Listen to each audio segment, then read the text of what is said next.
Saya mulai dulu pada Pak Sukamta. Fraksi PKS mempertanyakan perpres ekstremisme ini. Padahal ini adalah bagian dari turunan undang-undang terorisme. Apa yang menjadi keberatan Anda? Iya, soal pemberantasan terorisme itu sendiri kita sudah sepakat karena memang sudah ada undang-undangnya, dampaknya kepada masyarakat juga kita semua sudah tahu. Cuman kalau kita bicara ekstremisme, ini yang di dalam undang-undang kita ini belum ada hukum positif yang memberikan definisi yang pasti.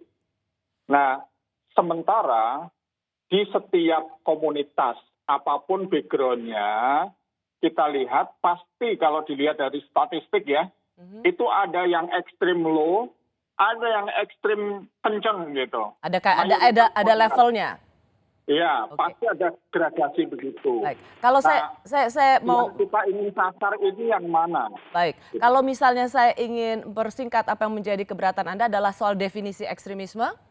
Ya, bagaimana kemudian kita mengidentifikasi mereka yang punya pikiran seperti itu dan yang mampu melakukan aksi terorisme? Ya, memang kita perlu ada yang spesifik. Jangan sampai definisi ini di-extend kepada kalangan yang lebih luas. Ya, supaya ini tidak multitafsir karena pemerintah kali ini kan melibatkan masyarakat awam nih. Ya, sampai ke pelosok-pelosok secara nasional. Kalau definisinya tidak jelas, maka khawatir justru ini akan memicu konflik di masyarakat kita. Saya akan sampai di situ dulu Pak Sukamta karena saya ingin mendengar lagi bagaimana reaksi dari mereka yang menjadi narasumber malam hari ini. Saya ke Bung Iksan Ali Fauzi, Direktur Pusat Paramadina. Anda banyak melakukan penelitian soal ini. Bagaimana Anda merespons Perpres RAN PE ini? Kalau kita mungkin boleh memfokuskan dulu soal definisi ekstremisme. Apakah Anda juga sepakat definisi ini terlalu luas?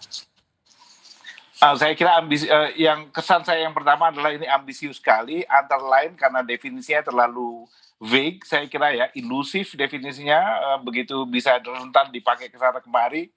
Padahal masalah terkait dengan terorisme, ujungnya adalah terorisme itu cukup jelas dari riset-riset yang ada, dan sampai sekarang masih belum ada jalan keluarnya itu, belum